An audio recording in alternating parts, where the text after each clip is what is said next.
Budget మీద ఇప్పటికే అనేక మంది ఆర్థికవేత్తలు వివిధ కోణాల్లో పరిశీలించవలసినటువంటి దాన్ని వారు విస్మరించడమో లేదా మాకు పట్టనట్టుగా అనుకోవడం చేత ఇవాళ దళిత సంఘాలే దీని మీద మొదటిసారిగా ఒక రౌండ్ టేబుల్ సమావేశం పెట్టి చర్చకు తెరలేపడం అన్నటువంటిది ఆహ్వానించదగినటువంటిది.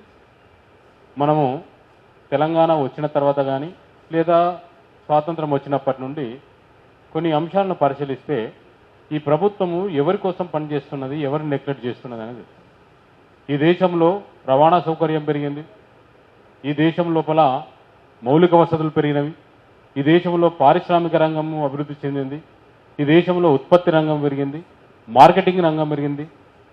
అన్నిటికీ మించి సేవా రంగం చాలా విస్తృతమైనటువంటి స్థాయి లోపల తమ కార్యకలాపాలను విస్తరిస్తుంది.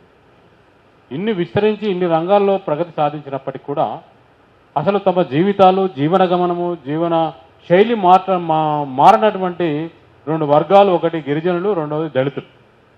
మరి బడ్జెట్ కేటాయింపులలో స్వాతంత్రం వచ్చినప్పటి నుండి కానీ తెలంగాణ వచ్చినప్పటి నుండి వీరు చేసినటువంటి కృషి వీళ్ళకి సరిపోయినంత ఉండలేదు అన్నటువంటిది మనకు మౌలికంగా మనం చూసినప్పుడు మనకు స్పష్టమవుతుంది. దీంట్లోపల మన కోటా నుండి ఎన్నిక కాబడినటువంటి వాళ్ళు అడగనాల్సినటువంటి దాన్ని వాళ్ళు అడగకపోవడం వల్ల ఇవాళ ప్రజా సంఘాలు ఈ సమస్యను భుజానెత్తుకొని అడగవలసినటువంటి ఒక అనివార్యత, ఒక పరిస్థితి మనకు నెలకొన్నది. కాబట్టి దీన్ని విస్తృతంగా ఇక ప్రభుత్వము నిర్లక్ష్యం చేస్తున్నటువంటి దాన్ని ప్రజల్లో గల ప్రధానంగా మనవారికి చేరే విధంగా దీన్ని విస్తృతం తీసుకుపోవాల్సినటువంటి అవసరం ఉన్నది.